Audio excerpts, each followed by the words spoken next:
I stared at my computer screen, reading the email for the third time. Monica had reassigned my project, the one I'd spent 6 months building from scratch, to Blake. For experience, she wrote. My hands shook as I gripped my mouse. 6 months of late nights, weekend calls with clients, endless revisions. Just like that.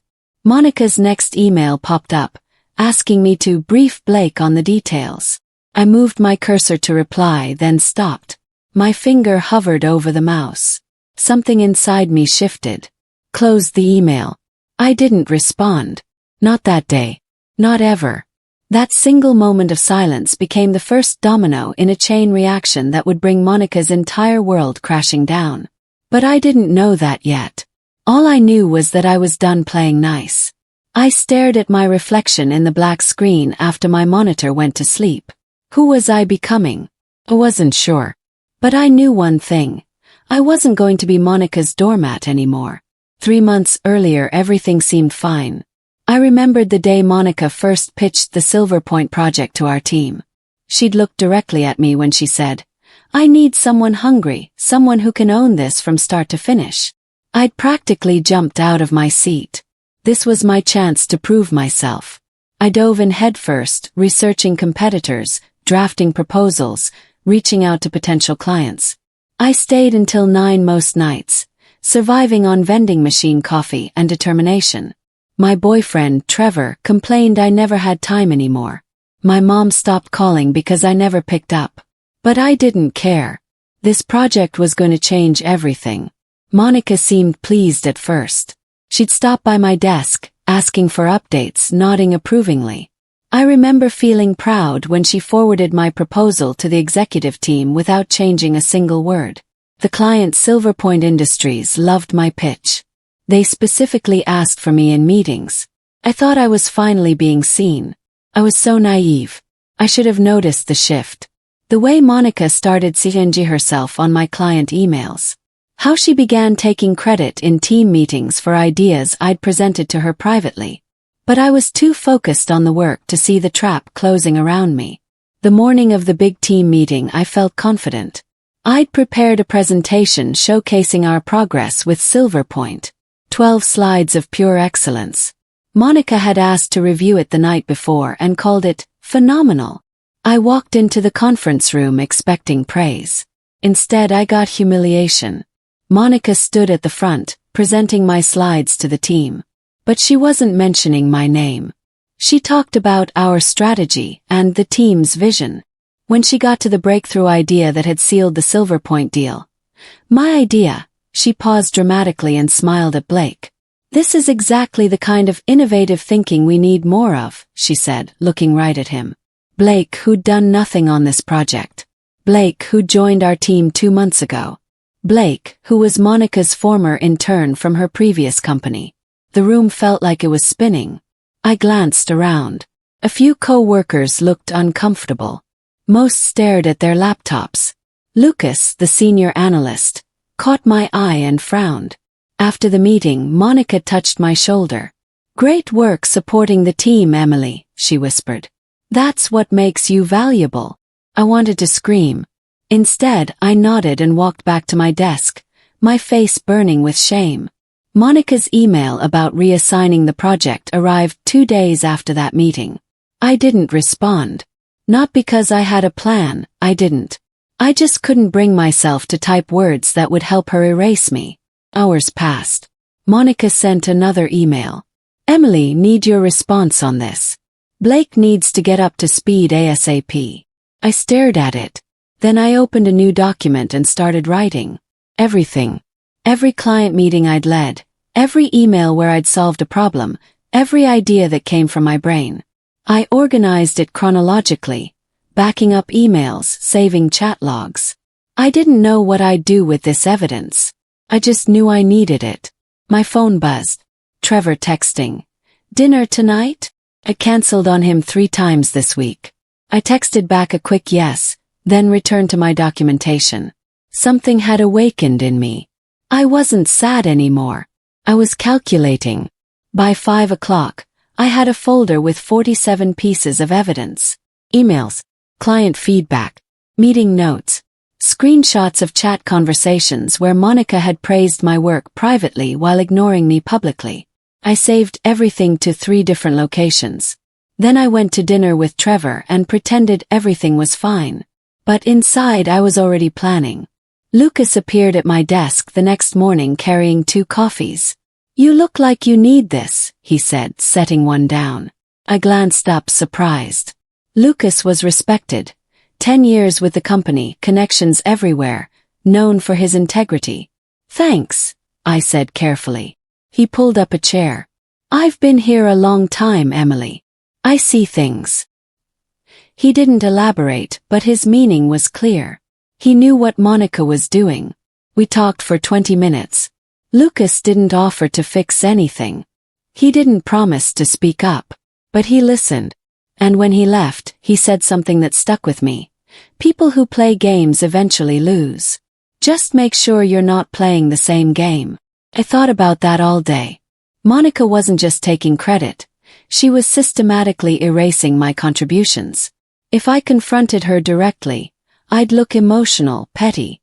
If I stayed silent, I'd disappear. I needed a third option. That afternoon, I saw Monica and Lucas talking near the kitchen. Monica's expression shifted when she noticed me watching. She smiled, but her eyes stayed cold. Lucas glanced at me and gave the smallest nod. Monica noticed. Her smile faded. She said something sharp to Lucas and walked away quickly. I felt a small surge of satisfaction. Monica was confident, but she wasn't untouchable. She had weaknesses. I just needed to find them. Blake was drowning. I could see it in his face during meetings. The panic when clients asked technical questions. The way he fumbled through explanations I could have given in my sleep. Monica had thrown him into deep water without a life vest. Part of me felt sorry for him. The bigger part felt vindicated. During a client call, Blake stumbled over basic timeline questions. The client, a sharp woman named Patricia from Silver Point, grew impatient. "I thought we'd established this weeks ago," she said. Blake looked desperately at Monica, who'd been listening silently. Monica jumped in smoothly. "We did. There must have been a communication gap. Emily was handling those details initially. Blake's still getting oriented." My breath caught. She was blaming me. To the client. For Blake's incompetence. I opened my mouth to defend myself, then stopped. I was on mute. They couldn't hear me. I watched Monica spin the narrative, painting me as the disorganized one who'd left Blake unprepared. Patricia didn't seem convinced, but she let it go. After the call ended, Monica sent a team chat. "Going forward, let's make sure transitions are smoother. Blake needs better documentation." My phone lit up with messages from coworkers asking what happened. I didn't respond to any of them. Instead, I opened my evidence folder and added Monica's chat message. She just made her first documented mistake. I smiled for the first time in days. I started watching Monica the way a hunter watches prey. I noticed everything. How she always took credit in morning meetings but stayed quiet when projects hit problems. How she played favorites, praising certain people while freezing others out. How she'd throw anyone under the bus to protect herself. I began documenting patterns. Monica loved email trails when things went well, but she'd have quick chats with no record when things went wrong. She'd volunteer others for impossible deadlines, then blame them when they struggled. She'd smile to your face and sabotage you in private. I also noticed her weaknesses. She didn't understand the technical aspects of most projects. She relied heavily on other people's expertise, then presented it as her own. She was overconfident, often making promises to executives without checking with her team first. And she was sloppy. She'd forward sensitive emails to the wrong people. She'd contradict herself between meetings. She'd forget what lies she'd told to whom. One afternoon, I watched her publicly criticize Kyle, another team member, for missing a deadline she'd never actually communicated. Kyle tried to defend himself, showing his task list. Monica dismissed him curtly. But I saw the discomfort in the room. People were starting to notice her patterns. She was creating enemies. I just needed to wait for the right moment. Patience, I reminded myself. Let her keep digging. The promotion announcement felt like a gut punch. Director of Strategy, the position I'd been working toward for 2 years. I'd applied 6 weeks ago, confident after my success with Silverpoint. I was called into a brief meeting with HR. We've decided to go with someone with more leadership visibility, they said. Translation: Monica had blocked me. I walked back to my desk feeling hollow.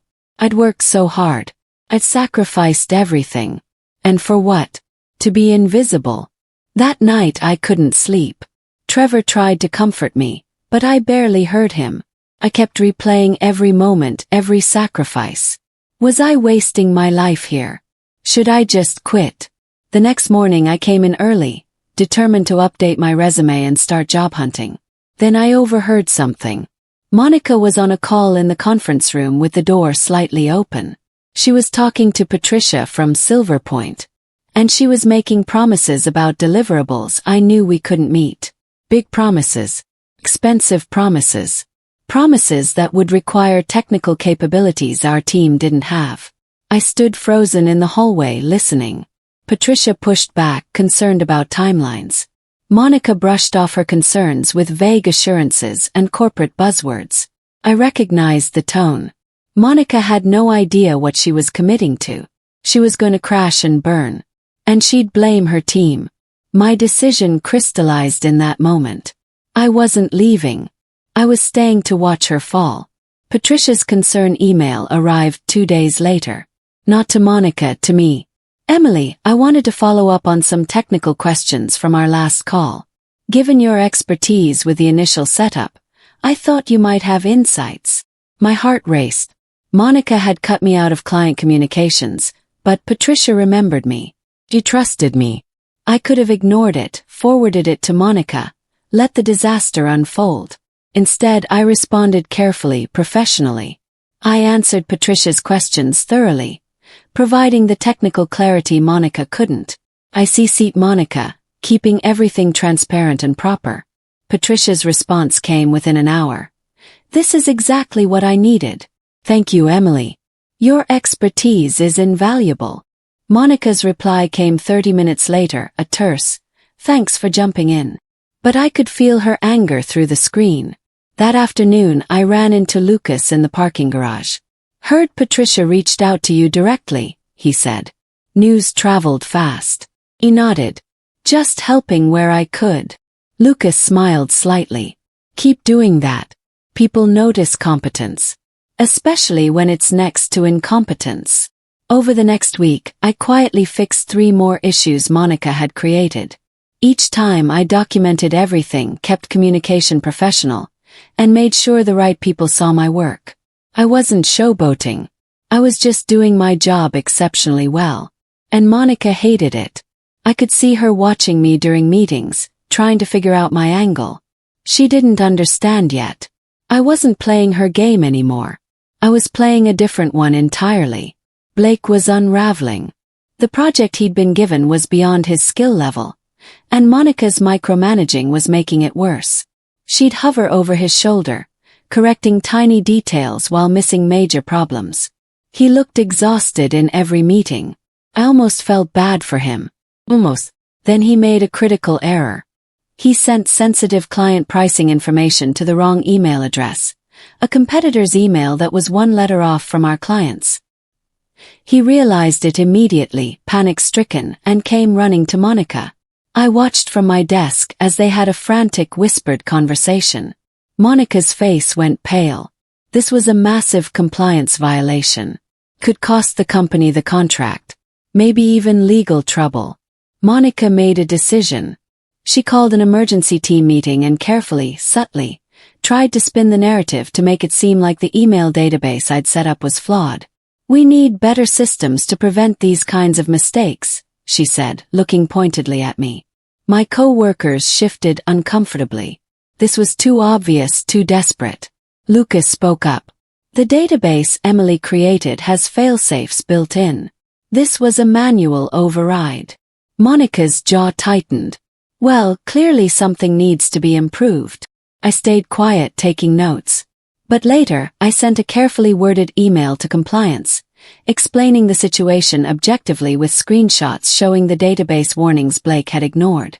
I didn't editorialize. I didn't need to. The facts spoke for themselves. My evidence folder had grown massive. 63 documents, 12 recorded meetings, 27 email chains showing my contributions, client testimonials, performance reviews where Monica had privately praised me before publicly dismissing me. I organized everything into categories: direct contributions, client relationships, technical expertise, problem-solving, leadership. For each one I had proof. Undeniable, documented proof. I created a timeline showing how Monica had systematically taken credit for my work while undermining my visibility. I cross-referenced her claims with actual evidence. The pattern was damning. But I wasn't ready to use it yet. I needed the perfect moment. Using it too early would make me look vindictive. Using it too late might be pointless. So I waited. I kept adding to my documentation, staying patient. Monica, meanwhile, was getting nervous. Could tell. She'd started having more casual check-ins with me, asking what I was working on, who I was talking to. She'd become hyper-aware of my interactions with executives and clients. "You seem quiet lately," she said during one ambush conversation by my desk. "Everything okay?" I smiled blandly. "Just focused on my work." "Good," she said, though her eyes said she didn't believe me. "Let me know if you need anything." After she walked away, Kyle rolled his chair over. "She's scared of you," he whispered. I glanced at him. "What?" "She knows she screwed up. She's trying to figure out what you're planning." I hadn't realized how visible my quiet confidence had become. But Kyle was right. Monica knew something had shifted. She just didn't know what. I started having lunch with people from other departments. Nothing dramatic, just friendly conversations in the cafeteria. I talked to people from HR, finance, operations. I asked questions, listened to their challenges, offered helpful insights from my work. I wasn't gossiping about Monica. I didn't need to. I was simply building relationships, showing competence, being genuinely helpful. Word got around that I was approachable and knowledgeable. People started reaching out with questions. I became a connector, someone who knew how different departments worked. Monica noticed. During a team meeting, she made a pointed comment about staying focused on departmental priorities rather than spreading ourselves thin. But it was too late.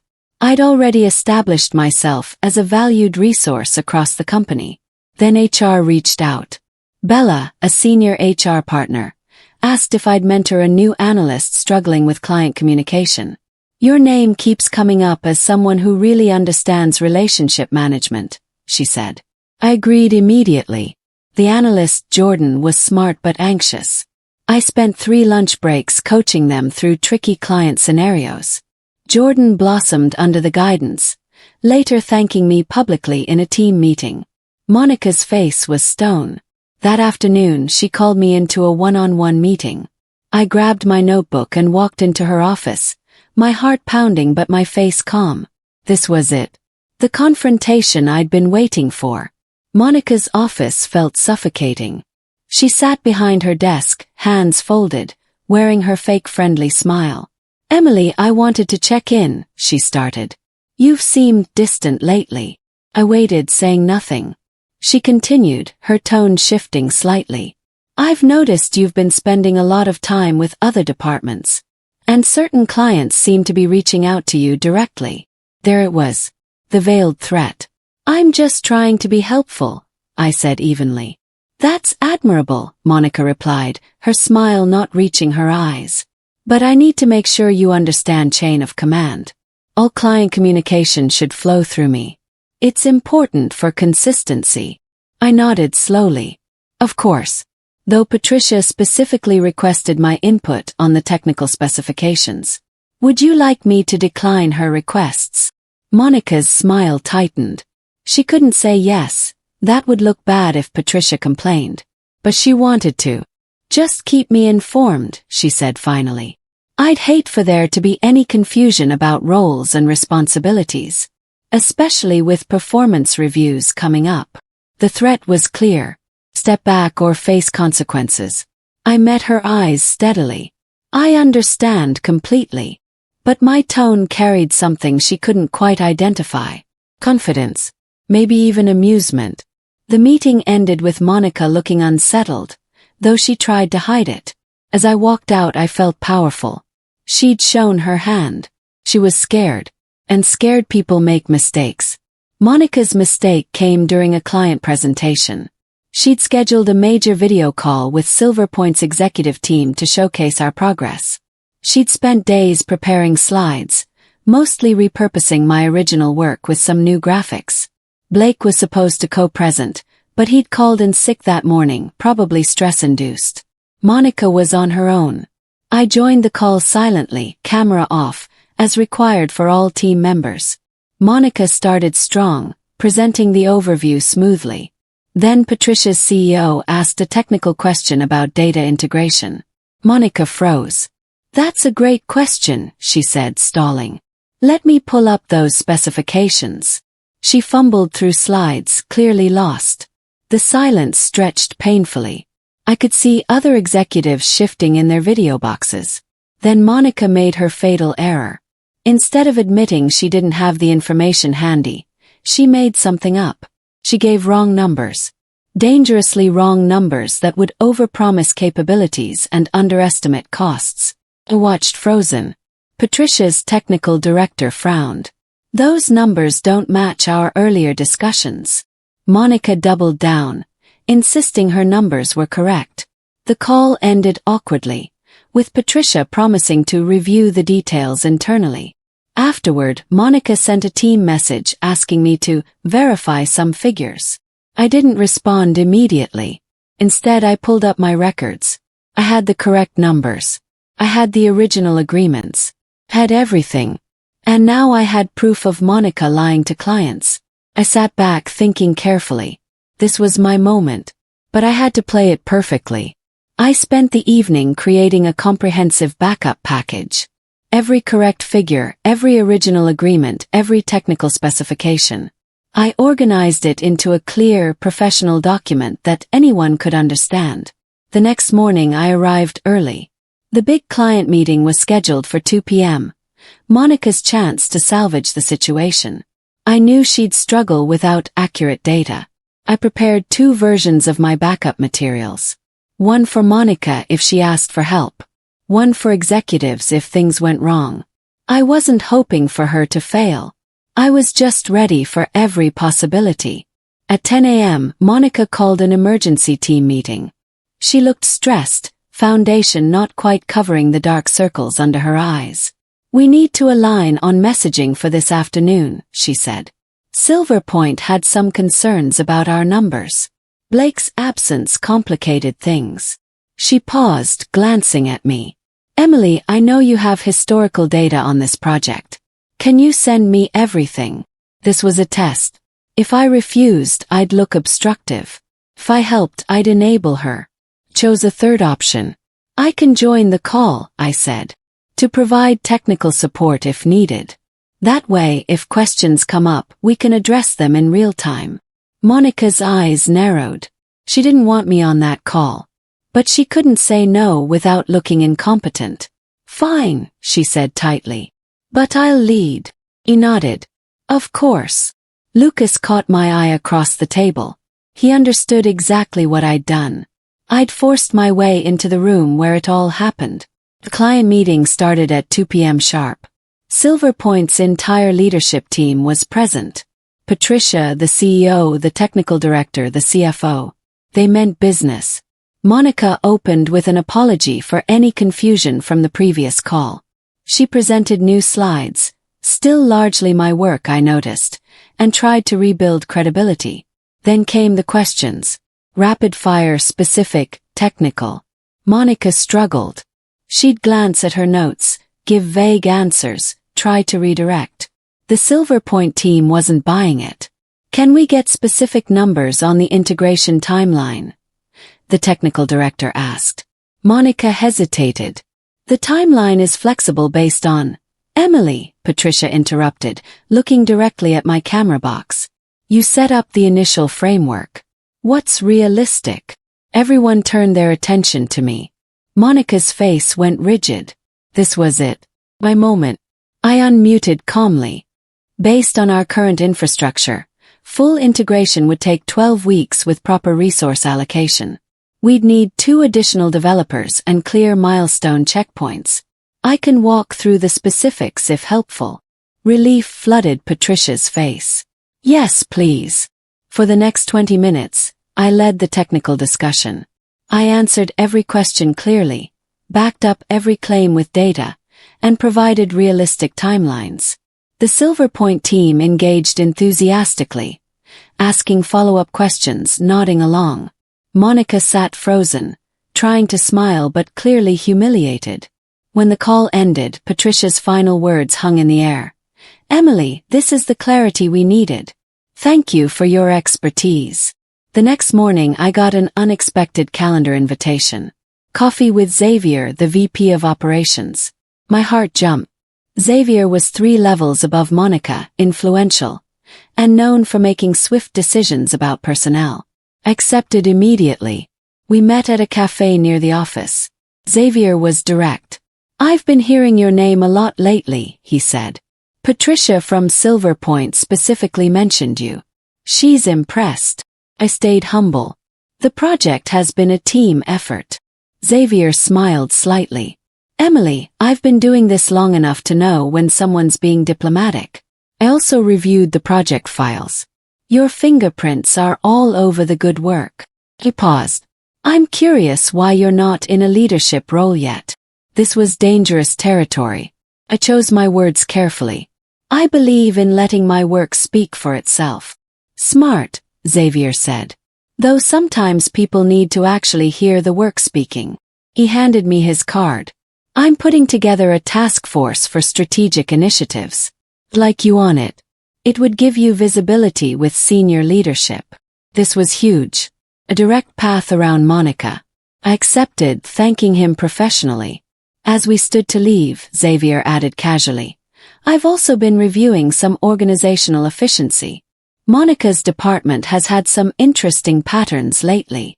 He didn't elaborate, but the message was clear. Monica was on someone's radar, and not in a good way. I walked back to the office feeling like I was floating. Everything was falling into place. The betrayal came from an unexpected source. Zoe, a teammate I'd helped train, who I'd considered a friend. She appeared at my desk one morning looking uncomfortable. Can we talk privately? We found an empty conference room. Zoe fidgeted with her phone. I feel terrible about this, but I thought you should know. Monica's asking questions about you. About who you're meeting with, what you're working on. My stomach dropped. And she asked me to keep track. To let her know if I saw anything unusual. Zoe looked genuinely guilty. I told her I would, but I'm not actually going to. I just thought you should be careful. I thanked her, but something felt off. Zoe left quickly, avoiding eye contact. Later that day, I noticed Monica seemed unusually confident during our team meeting. She announced a new team collaboration initiative, requiring all external meetings to be logged in a shared calendar. She looked directly at me when she said it. That's when I realized. Zoe hadn't warned me out of friendship. She'd warned me because Monica had asked her to see how I'd react, to gauge whether I was planning something. It was a setup. But Monica had miscalculated. I'd been careful. My meetings were all legitimate. My documentation was airtight. And I had no intention of changing my behavior. If Monica wanted to watch me, she'd only see someone doing excellent work. Let her watch. Let her worry. I was already 3 steps ahead. The company-wide quarterly meeting changed everything.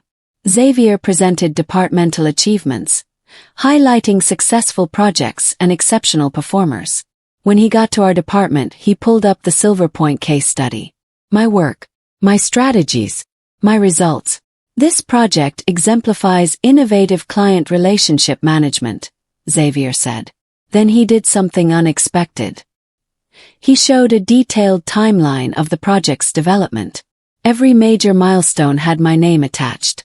I want to specifically recognize Emily Walsh for her strategic vision and technical execution on this initiative, Xavier continued. Her approach has become a model for how we should be engaging complex clients. The room erupted in applause. I sat frozen, overwhelmed. Across the room, I could see Monica. Her face was pale, jaw clenched, hands gripping her chair. She looked like she wanted to disappear. After the meeting, people swarmed me with congratulations. Lucas squeezed my shoulder. "About time," he said quietly. My phone buzzed constantly. Messages from coworkers, from other departments, from people I barely knew. But the most important message came from Xavier. "Let's talk Monday about your future here." I glanced toward where Monica had been sitting. She was gone. Her purse remained on her chair, but she'd vanished. Probably hiding in a bathroom or her car, trying to process her very public humiliation. I felt a moment of sympathy. Then I remembered every late night she'd stolen credit for. Every meeting where she'd erased my contributions. Every time she'd made me doubt my worth. My sympathy evaporated. This was justice. Monica's counterattack came swiftly and desperately. She scheduled a meeting with the executive team, requesting to clarify some misconceptions about project attribution. I wasn't invited. But Lucas was, and he filled me in afterward. Monica had prepared a presentation attempting to show that my contributions were overstated, that the project was truly collaborative, and that recent recognition had created team dynamics concerns. She tried to paint me as someone seeking glory at others' expense. It backfired spectacularly. The executives had already reviewed the documentation. Xavier had done his homework. When Monica claimed she'd guided the strategic direction, Xavier pulled up emails showing I'd proposed the entire approach before Monica was even involved. When she suggested Blake had contributed equally, someone mentioned his catastrophic email error and the client complaints about his competence. Monica grew flustered, contradicting herself, making claims that were easily disproven. According to Lucas, the meeting ended with a senior executive saying coldly, "Thank you for your perspective, Monica. We'll take it under consideration." In corporate speak that meant, "We don't believe you and you've made things worse." That afternoon, Monica returned to her desk looking shaken. She didn't make eye contact with anyone. She closed her office door, something she never did, and stayed there until after everyone else left. I packed up my things at my usual time, my head high. Monica's credibility was crumbling, and everyone could see it. The shift in the office was palpable. People stopped seeking her approval. They started coming to me instead. The email I'd been waiting for arrived on a Tuesday morning. "Emily, we'd like to offer you the Director of Strategic Initiatives position. Please see attached offer letter." I read it 3 times, making sure it was real. Everything I'd worked for. Everything Monica had tried to take away. It was mine. The position came with a significant raise, my own team, and most importantly, autonomy. I'd report directly to Xavier. Monica would have no authority over me. I accepted immediately. The announcement went out that afternoon. My phone exploded with congratulations. Trevor took me to dinner to celebrate. My mom cried happy tears over video call. But the best moment came the next morning. I walked into the office to find my new workspace being set up. A proper office with a door and a window. As movers brought in my furniture, I saw Monica watching from her doorway. Our eyes met across the floor. I didn't smile. I didn't gloat. I just held her gaze steadily, letting her see exactly how far I'd come despite her best efforts to stop me. She looked away first, retreating into her office. Lucas appeared with coffee. "Congratulations, Director Walsh." I laughed. "That sounds weird." "You'll get used to it," he said. "You earned it." He was right. Every late night, every stolen credit, every moment of doubt, every careful documentation, every strategic silence, it had all led here. I'd won.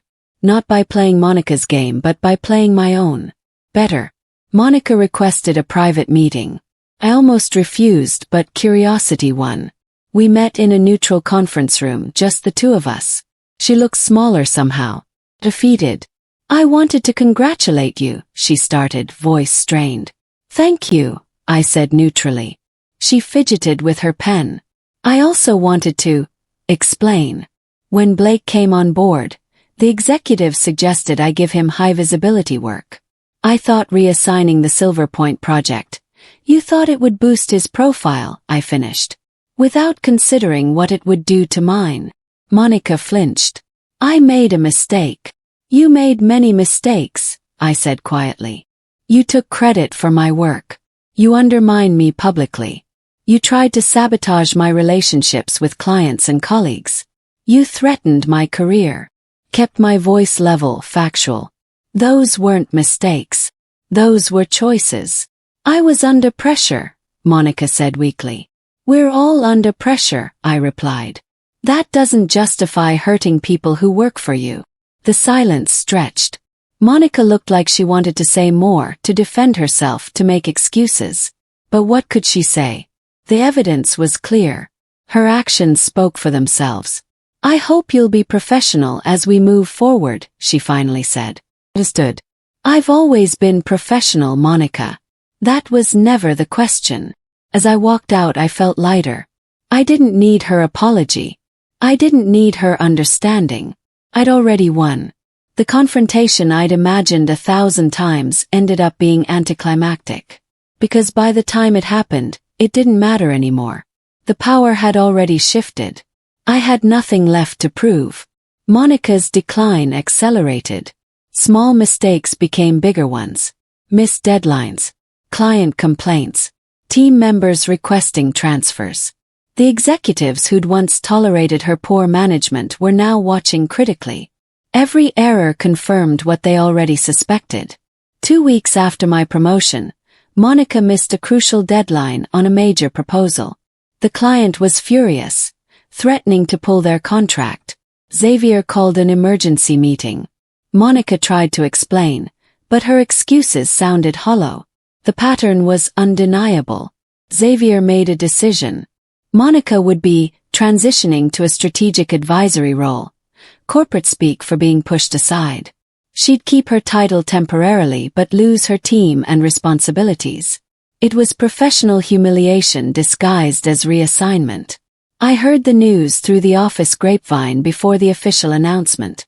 Part of me felt vindicated, but mostly I felt tired. There was no joy in watching someone's career implode, even someone who'd tried to destroy mine.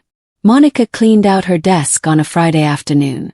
I saw her carrying boxes to her car, moving slowly like she'd aged years and months. She didn't say goodbye to anyone. The office felt different after she left. Lighter. People smiled more, collaborated better.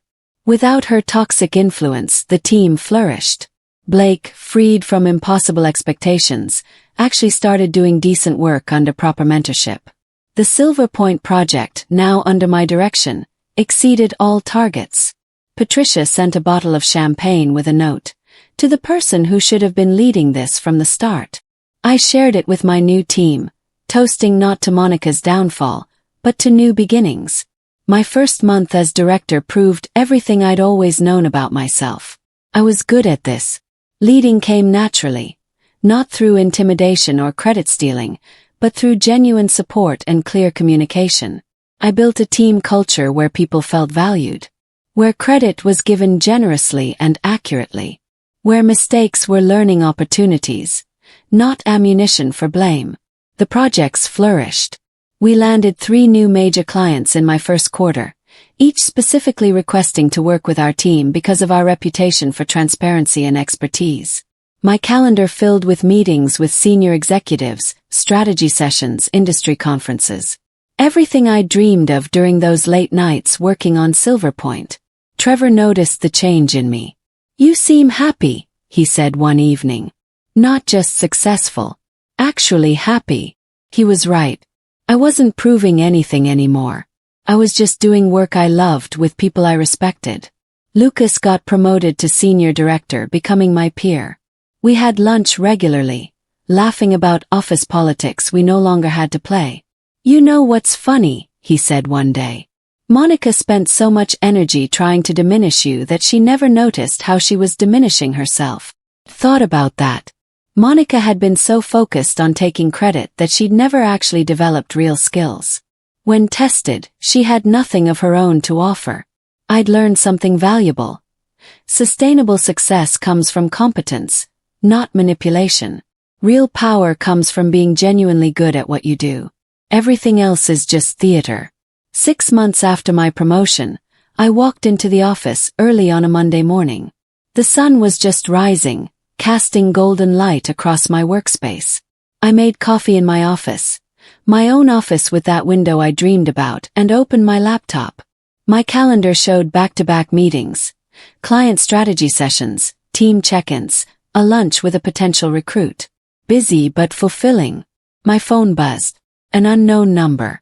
I almost ignored it, then answered. Emily Walsh. There was a pause. Hi. This is Monica. My breath caught. I hadn't heard from her since she'd left. I'm calling because... She hesitated. I'm interviewing for a position at another company. They asked for references. I was hoping. I know I don't deserve it, but... Monica, I interrupted gently. I can't be your reference. You know I can't. The silence was heavy. I understand.